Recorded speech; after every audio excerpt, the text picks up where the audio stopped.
I never wanted to like get into a situation where we're wasting food. We're just very thoughtful about like the food that we grow. Hey, stick around for more with Michael and Tonya from Acre Farm about farming, farmers markets, and absolutely loving what they do.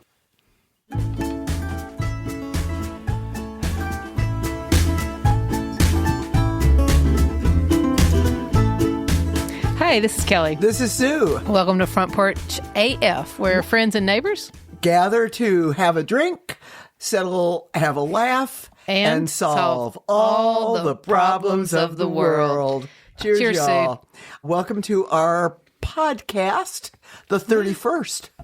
Is it 31 or 32? It's 32. Thank It's 32. you. That's well, what I I'm thought. a little slow on the uptake. That's these okay. days. You've had a couple of hard weeks. I have. Yeah. 3 exactly. Yeah. So, today is fun because we have farmers here. And you know what? Today is also, we are recording on Earth Day. Earth Day. It's a perfect day to have farmers here. We have Tonya and Michael Bradford from Acre Farm here in the Bend. In the Bend, on the Bend. Yep. Yep. We're going to be talking about all sorts, not just farming, but farm. Okay, so it might be just farming. I think it's about farming. Okay, well, farming. Well, actually, like sustainable farming and farming for good. And CAs. What are CAs? CSAs. To something. Yes. I think Tonya will have to tell us what that is. Okay. Yes. Community sustainable agriculture. I don't know. It's kind of like this word. It's like anything. Like it could probably stand for a lot of things, but what it means is like we have these really great farmers in our neighborhood that bring us locally grown vegetables that are grown in a sustainable way right to our front porch. I'm waiting for a winery on the Bend. Yeah, well, hold your breath. Actually, maybe that'll happen. Maybe we can talk Tonya and Michael. Oh, gosh, I would do it. We should put a plug in for that. Do I have grape juice on my... You don't. Okay. I mean, that just kind of reminds me to ask you what exactly is that you're drinking? It's the drink of the day is wrestling wine. Oh, Jesus. Okay, I am drinking wine out of a small orange juice bottle.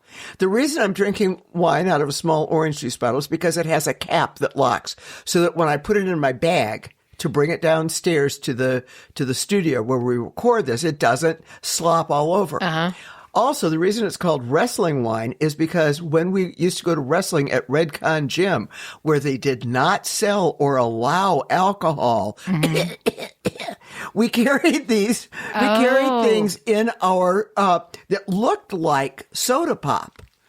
Or healthy juice. Yeah, that doesn't look like orange juice though. Yeah, no, well, this looks like grape juice. So you would take it. Mm-hmm.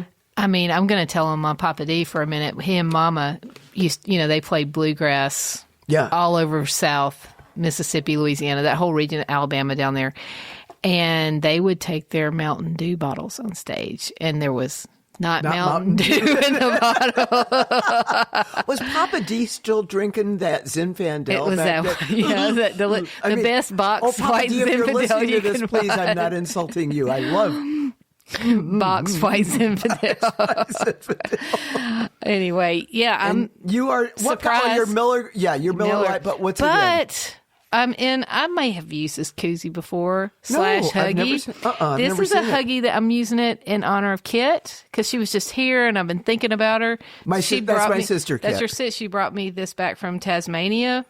My friends visited Tasmania, Australia, and all they brought me was this lousy stubby holder. And it's a stubby holder. It's a stubby holder, not even a koozie. Under. It's a stubby holder. All right. That's what I'm having today. And speaking of Kit, well, we had a wonderful reaction to her massive eyebrow fail. Oh my gosh! From our show last time. Yep. Neighborhood notes. You go first. What you got this week? Okay, I've got a couple. First of all, the cat's in trouble. We have 3 cats, and 2 of them, one 8 years old, one 9 years old, have been they're boy kitties, and they are neutered, and they live together their whole life. They've lived together their whole lives. They were best buds, and about a month ago, the younger of the 2, Cosmo, all of a sudden overnight became super aggressive. was attacking his brother, not the younger cat or the older cat, Mojo. And he even went after me, and we were at our wits' end. Mm-hmm. And our friend James Harper said to me, "Why don't you try pheromone spray?" Mm-hmm. Not only did we try the pheromone spray, but we have the diffusers in a couple of rooms, and we have been spraying their bedding. And for the last 4 or 5 days, it has been peace on earth, goodwill to cats. Wow. I wouldn't have expected that kind of response. No, I mean, That's it's just really like good. 180. Now, they are not holding... Any other activities related to the pheromone spray in the house? No. I had hip surgery. What do you expect? I can't even lift my leg up on the bed, let alone think about that. I mean, okay. Get your mind Just up. checking. And we have started, oh God. Have you ever heard of the FODMAP diet? FODMAP. No. Okay, it's an acronym. It stands for, I had no idea what it stood for, but it stands for fermentable oligosaccharides, disaccharides, monosaccharides, and polyols, which are short-chain carbohydrates, sugars that the small intestine absorbs poorly. One of us in the household, one of the humans in the household, needs to be on the FODMAP diet, and it's not me. But I am the one who cooks in the household. Okay. So I am the one who has been trying to adjust our menus and our cooking to accommodate the FODMAP diet. We need to find out from our guest if there's any kind of like vegetables that fit into the FODMAP. There are many vegetables, but let me tell you some of the things. Cornmeal is great. Canned corn is not. Okay. Chickpeas in modest amounts are great. No other beans at all. Oh, period. no. None. None? Zero. Oh, I'd die. Yeah, you would die. Green beans. Green beans are fine, but that is not a legume. No, it's not. Now, no milk, but hard cheeses are fine. Even camembert, but not cream cheese. What? Camembert is not a hard cheese. I know camembert. By the way, the voice that you hear in the distance is our videographer, who isn't videographing. She's just commenting. She's just Piper. Talking about cheese, I'm talking. All right, that's Piper. That's Piper the cheese. Piper the big cheese. Big cheese. So anyway, it's been really interesting. That's interesting. But I found out rice is excellent, potatoes are excellent, but no flour at all. Okay. And so we've had to subscribe to a couple of FODMAP registries. Yeah. To make sure to help plan your menus and stuff, or I plan them. I do it. Use the FODMAP registry. I use the search engine on their thing that tells me how much I can use, and it seems to be having an effect. So that's okay. great. I think that's great. Yeah. That's you skeptical. Now listen, when you get I'm not being skeptical. No, I'm just saying. I think it's a great. Do I have any more? Great. Oh no, that's the extent of my neighborhood notes. I could go on. I could. Okay. But I won't. All right.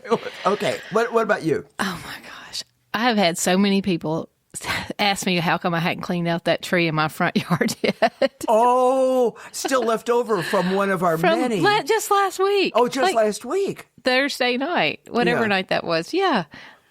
I'm like, okay, guys, give me a break. It's a forest. Your front yard is a forest. My side yard is a forest. I am not rushing to pick up anything. I'm not rushing either. No. I mean, really, this is nature, people. Yeah, anyway, I'm working on it. But yeah, it's just interesting. Just people give me a hard time. Just yanking my chain. Why would anybody give you a hard time? You're perfect in every way. That's what Okay, Sue. Anyway, other fun stuff. So I have, that motorcycle. I think you have a video of me pulling in your yard in it. Yes, that I little do, with black Daisy one. the dog. Daisy. Well, anyway, that bike is getting custom paint, and the people that painted it live over in Johnson City, Tennessee, and they brought it over yesterday. And Piper and I got to see it for the first time. It is so cool. And will there be pictures that I can put on the web? Yeah, there's please? videos, and with us and the guys that did it's a man and wife, and the wife Nikki. It's John and Nikki Lefevre's. They gave us some swag, so I've got their swag on today. And it turned out great. Nikki did all the design, and then they painted it, and they're putting the bike. They brought all the pieces of the bike, and they're putting it back together this week. So we'll have it when we get back from Jazz Fest. It'll be available. So it's going to be very, very cool. It's a good looking bike. And then let's see what else I have to say. Yesterday we just celebrated 420. I just want to say happy 420 to anybody who celebrates, because I think it's a great holiday. It is. It's one of the best holidays. And by the way, here. it is now officially, for Elizabeth Cook has declared it Todd Snyder Day. Oh, yeah. No, the mayor. It's officially Todd Snyder right. Day. It is Todd Snyder Day. It's officially Todd Snyder Day. Here in Nashville. Yeah, so that's awesome. Here's smoke 'em if you got 'em. Hey, look, here's the Todd Snyder. Yeah, cheers. Here's to Todd Snyder. Yeah. Cheers. Woo. Enjoy yourself. It's later than you think. My favorite Todd Snyder rendition was cool. our theme song on the radio show for years. Oh, really? He's gone too soon, for sure. Okay, are you ready for the mailbag? You go to the mailbag first. Now, Do I have to go first? No, you don't. Here's what in the original show notes. I'll read you what I wrote. For 2 shows in a row, no mailbag news. If this continues, I'd consider replacing mailbag. We should ponder what should take its place. And after the last 24 hours, I was wrong. We will never get rid of mailbag. Okay, good. Go for it. Tell me what you've got in the mailbag. Our last show was about volunteering. Mm-hmm. Hands on Nashville. Yeah, Hands on Nashville. Jan Seymour was our special guest. And it was about the good that people can do. A small act of volunteerism can have this great ripple effect. We got this note. Love, love, love the new podcast. Inspired me to call my local community activist organization and volunteer. Oh, that's so Can you believe that? I love it. That's the whole purpose of our podcast. Is to. Yay! I mean, it's the ripple Success. effect. High five! Yeah. High five! That's awesome. Thank you. Thank you so much. Mine's a little different. Hit me. I'm going to. This is a tough one for me, but I got a text today that said the post about Jazz Fest is absolutely hilarious. And I love it. And I said, well, that's all Sue. Sue's really in charge of social media. And then this avid listener says, Sue is absolutely amazing at marketing and posting. I always get tickled at her stuff. Oh my gosh! I was like, oh, I can't tell her all that. It'll go to her head. That is so nice. Thank you, avid listener. Thank you, avid listener. That is really, sometimes I wonder whether it even gets noticed. Now I know. Okay, get it together. Okay, get it together. Get it together. It's time to introduce our guest. It is. Yeah, well, you've got to do that, though. Yeah, I'm gonna cut it down from the. I do, and I'm going to read it because I don't want to mess it up. So today we have the honor of having Michael and Tonya Bradford here from Acre Farm, which is a local farm here in Neely's Bend. And so Tonya started Acre Farm in 2019, and Tonya turned her farm dreams into reality with her taste tester in chief, Michael, and her guard dog, Scotty, right by her side. After 16 years in New York City, okay? New York City. It's a pastry chef in a little tiny, 200 square foot Manhattan apartment. Tonya, who's from the South, she's ready for some wide open spaces. So here they come. After a pit stop in Cleveland, where Tonya did some internships, Tonya and Michael were newlyweds. They landed in Nashville in 2015, and that's when Tonya really dove headfirst into the farm life. She did some working with rare breed chickens and market gardens and running her own veggie stand. And Michael was still doing his taste testing skills and all that. And then fast forward to 2019 when they started the farm. But Tonya was born in Georgia, and returning to the South after being away for a while really connected her to her childhood roots, her family traditions, and elaborate dinners, but even simple things like pork chops and fried okra, right? I love fried okra. And then Midwestern Michael, I love this. He uses turn signals. I'm sure he does. Yeah. I'm sure he does. Yeah. But for Michael coming to the South, so he's like, oh, this means like very delicious new adventures and characters at every turn. Yes. I can't imagine that he meets any in the Bend. But I think what's really cool about what they're doing is they preserve the past by growing today what we're going to eat tomorrow. I love that philosophy that they have. Yeah. And so the farm is their family, and they want their vegetables to be on our table. And they're all organic, no-till practices. They have seasonal crop rotations that actually make the soil better. And they grow really thoughtfully by nourishing the soil and the souls, S-O-U-L-S, souls. And while leaving the lightest footprint possible on our earth. Oh, how nice. Anyway, we're happy to have y'all. Come on over, guys. And by the way, their farm is named Una Acre. Did you say that? I did say it, Una Acre. And that means I don't know. What does that mean? Okay, Tonya, Michael, Una Acre.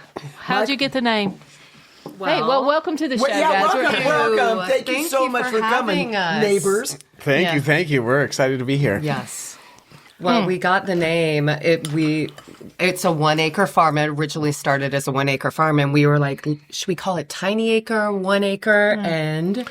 Well, I speak Spanish, and one in Spanish is uno, or it's una if it's female that you're talking about the word. Well, acre is actually a masculine word, so technically, by Spanish standard, it should be called un acre. It's un acre, but to kind of flip the whole patriarchy, because it's a woman-owned business, and it's one woman's idea, and one woman's dream, and one woman's company, it's una. So una acre. So 1 acre is how we started. And yeah, that was just a thought that I threw out that Tonya liked, so it's stuck in the very beginning. But we're since now moved into more acreages, so we've got too much skin in the game to change the logo now. So Trace Acres is out. Sorry, guys, it's Una. It's a great name and a great story with it. All right, how did y'all find the Bend? It's kind of a magical story, I think. We moved here in 2015-ish, between 2015 and 2016, and a friend of mine, we were renting in Inglewood, and a friend of mine was like, let's go to Peeler Park.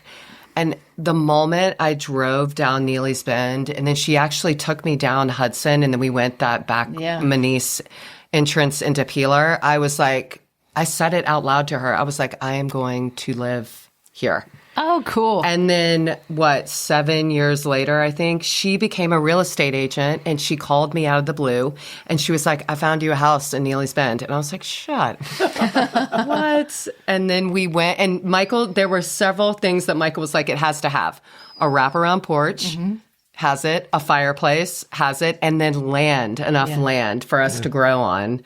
And lo and behold, there it was. Yeah. Yeah. We were in no position to buy a house. No one should have given us a mortgage. I'm glad. Those underwriters were a little overworked at the time. I think they were like, okay. Probably. Well, we were very lucky to have secured it all, and a lot of different moving. The whole story is its own podcast, but getting the house was a dream, and we're lucky. May I interject? You often talk to people from out of town who come to Neely's Bend, drive down it, and put in their heads, I'm going to live here one day. Mm-hmm. Several of our guests, Laura Amaral, is like that. I drove down, saw that house, and I said, that's it. Mm-hmm. You guys when you were looking.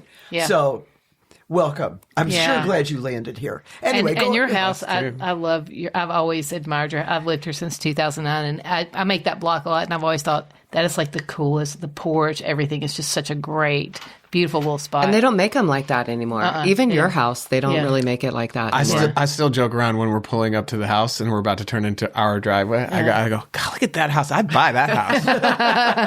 It's a great space. Well, tell us about the early days and the origin. Like, as you get this business started, what was that like? And what was your vision? And I know you've had some experiences that helped build in that. Like, how did all that come together in your mind? To be honest with you, I never thought that I would be in the position where I am now. I mean, I really didn't. I thought that I couldn't have it. So I kind of, when we found the land that we have now, it's not only, but it's acre and a quarter.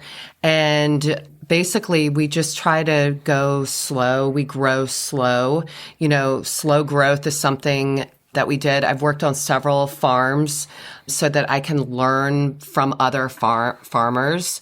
I never wanted to like get into a situation where we're wasting food. We're just very thoughtful about like the food that we grow, you know, and so basically working on other farms, you know, every year we learn something new. I don't know. I think we weren't going to work on Maggie's farm no more, that's for sure. Could I ask about how the current fuel situation is affecting your farming? It hasn't affected it yet. Yeah, I mean, there's a long tail effect for sure on things like just the world. The world is an interdependent place. If we're all thinking that, you know, nothing touches anything, that's silly. So it just sometimes takes a longer tail to get to us. So things like fertilizer that are required in places like Russia and Canada, and there's this whole global network of how real organic processes work here in this country. And so I think there's a long tail effect that we have not felt yet, but there's certainly an immediate effect that we have just in regular gas. So we do delivery service that we started during COVID. It's something that people were really into, and we found that it was a market that was underserved. There's a lot of people who do want things delivered to their home, and if they don't get that, then they're not going to buy them. So we found that delivering our farm to front porch delivery service is something that we stick to, and those gas prices really hurt. So what we've had to do is kind of just be clear with our customers, let them know that we're in the same boat they're in. And instead of charging more money, we've just sort of asked them to raise the minimum when they have us come out to their house. And I think that that's been a welcome sort of meet in the middle kind of solution to what currently is an unpredictable scenario. Yeah. So obviously you were not just Una or Un Acre at the moment. So what is it? What does your farm look like now? What is your business? What all are you doing? Right now, we're called specialty crop growers. So it means that we grow a wide variety of vegetables. We're not monoculture. So like if you think about like big ag, it's corn or soybean and things like that. We grow wide variety. We rotate crops. We have seasonal vegetables. We use organic seeds, organic amendments. We use cover crops to bring back in nutrients so that we're replenishing when we take away. You know, like corn can take a lot of nutrients away. So we like to, when we do corn, then we grow a cover crop. We do seasonal cover crops, fall, spring, summer. Pipe in. Yeah, no, practice-wise, but physically, the farm itself looks like we have 2 other acres that we lease on a farming cooperative in Pennington Bend, too. So there's sort of, we have, although we are, you know, just a 2-person team and we aren't trying to take over the world and build an empire, there was an opportunity that we got to work on some more land and in a farming collective, and there's 2 other farms out there. So that energy has been cool. It's been, obviously, it's given us an opportunity to do more, try new things. We work with some chefs that give us ideas and we say, oh, we didn't think about that. Let's try it. And we have several crops in the ground right now from that process. So you mentioned chefs. Y'all do a good bit of business with local restaurants. Is that like what kind of stuff?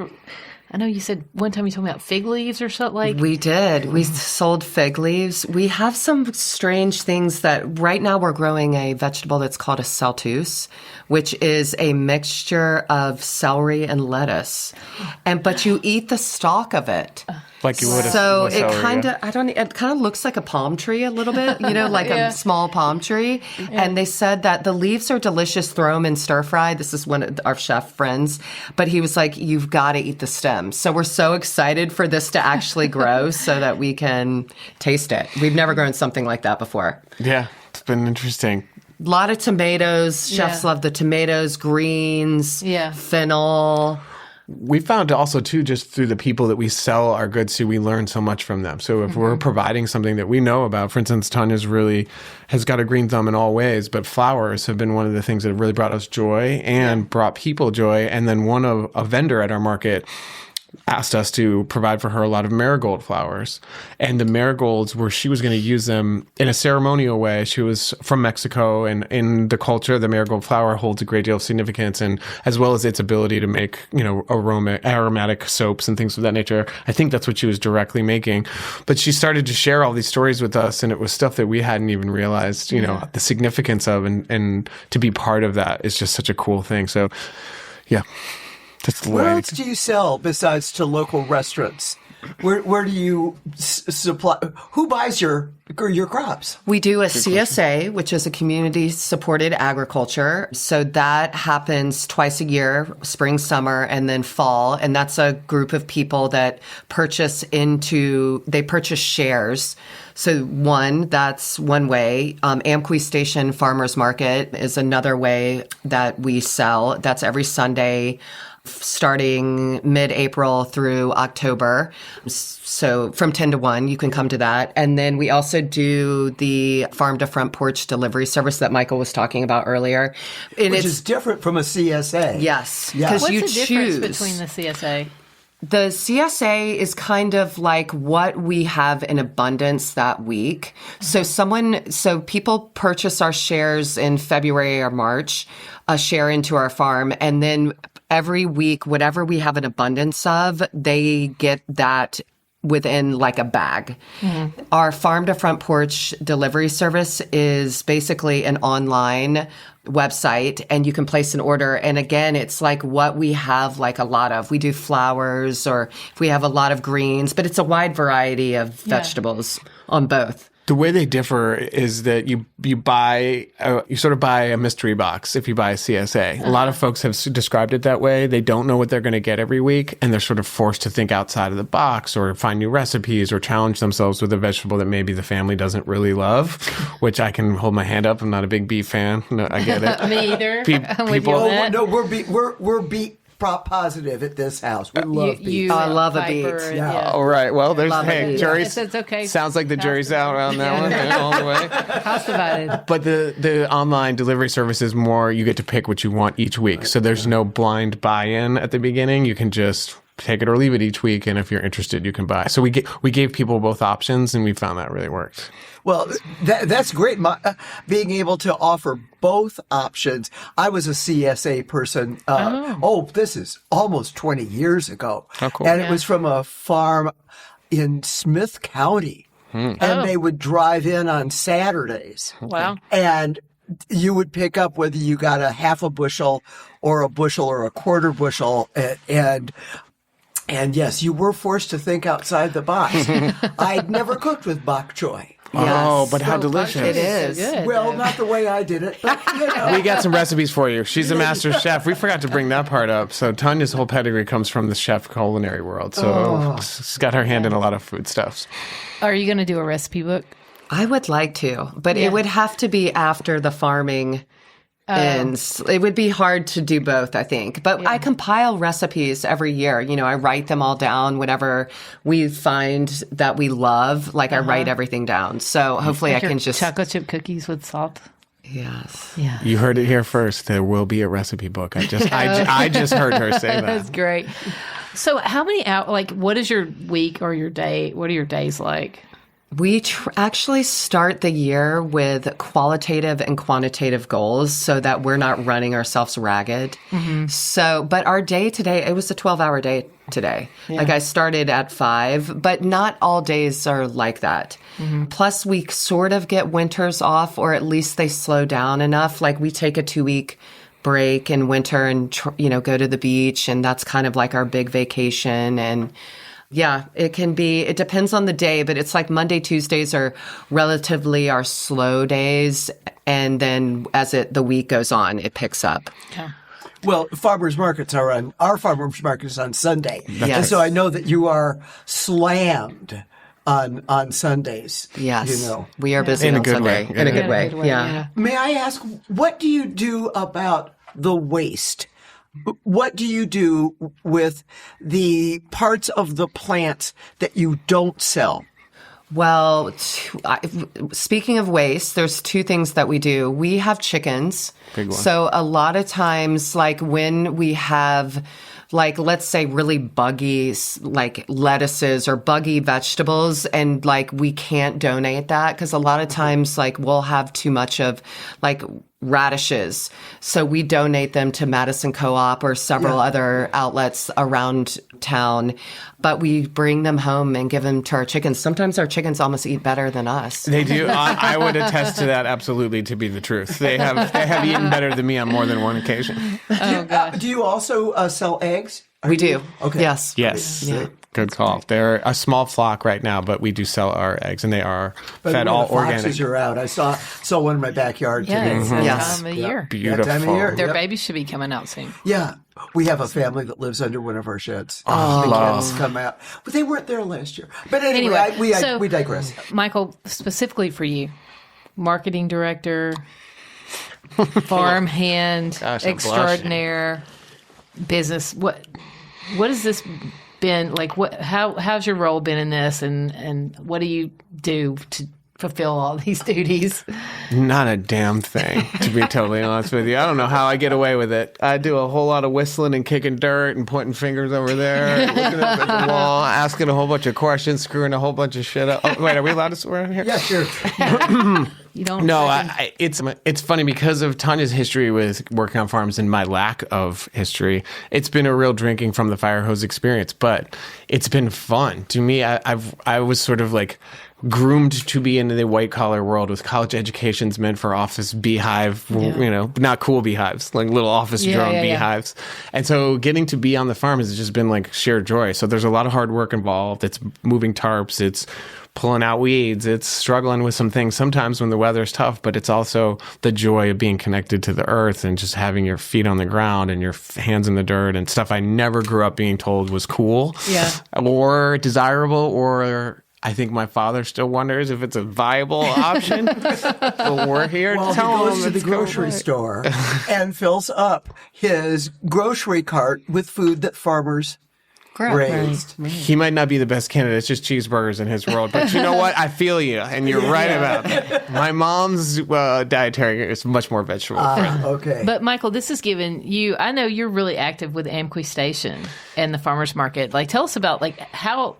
We're going to just kind of pivot for just a minute to our farmers market, which is fabulous. Yes, right? Y'all are a cornerstone vendor there. So it's been now 11 years. I think it's actually supposed to be 12th season actually this year. So the farmers market was started a while ago at Amqui Station, which is an old train station that Johnny Cash saw was going to get demolished. He purchased it, saved it. It got brought back. It's now a museum and an event space and a farmers market. When I found out that it was all those things and it was run by a board of volunteer directors, I just was curious enough to stick my head in there, and I've just been involved ever since we started selling at the market and seeing that place sort of get its feet and figure out its direction. They've brought in June Carter Cash original wardrobe to go into the museum. Cool. Yeah, it's a hidden gem up there that we're still working on trying to get. I say there's a group of really dedicated volunteer staff that work as, well, not staff, but volunteer board of directors that are helping to make Madison, the Harkin Hall just went up right next door, largely because Amqui Station was able to sell a piece of their land that was originally donated to the nonprofit. So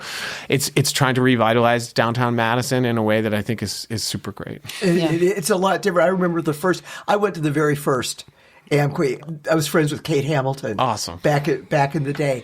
Can I ask a couple of questions before we have to say goodbye? You're in charge of the clock. Well, actually, we can all see the clock now because how can listeners find you? Oh, yeah, there's that. Yes. How can listeners find you and learn more about Una Acre and perhaps, either sign up for a CSA or put their order in? If I'm doing my marketing business development pitch, I'll jump in. So social media is one of our best ways to find us. It's just... By the way, you are awesome on Instagram. Oh, that's all Tonya. I will take zero. What's funny is, and the joke is, I worked in the business development world for digital media in New York City, and I cannot attach a file to an email. So she has figured out how to make that entire. It's really, and I want to say that again. She brings everyone along for the ride. So like that Instagram handle is what's going on. I mean, yes, we all curate our Instagram. We're not showing all of the blood and all of the sweat and all the tears, but it is like, it's an accompanying thing. And so finding us, learning about, we tell you what's going on through the Instagram. We have a website, we have a newsletter. So sign up for our newsletter. Every Wednesday we send out an email that tells you what's going on the farm, and you can order that way. So and that's of course, unaacrefarm.com. Tonya, we'll see you at Amqui Station on Sundays. Absolutely. 10 to 1. 10 to 1, yeah. And all of this, I need to say it over again. As listeners know, all of this will be on It'll be on our website, right? FrontPorchAF.com. We have time for one more. We have time for one more question. We don't. I think there's one more. Thank you so much. There's one more. Sue, there's one more question. Tonya, Michael, let us have it. We want to hear what your thoughts are on the pedestrian bridge to Peeler Park. I think we both talked about this, and there's just the money it's going to cost can go to other things that are more pressing. That's just how we feel. Yeah. And we were talking with Piper, the videographer, and our friend, and the potholes alone. That is one thing. The potholes are so terrible. So it feels more of a sort of a privileged leisure vanity project and maybe some more sustainable, important money spent towards people who really needed it in this town. And they brought me around. I, at one point, a couple of months ago, was strongly in favor, but I have been persuaded by the facts. I appreciate that. I like how you said that too. The facts. I love it.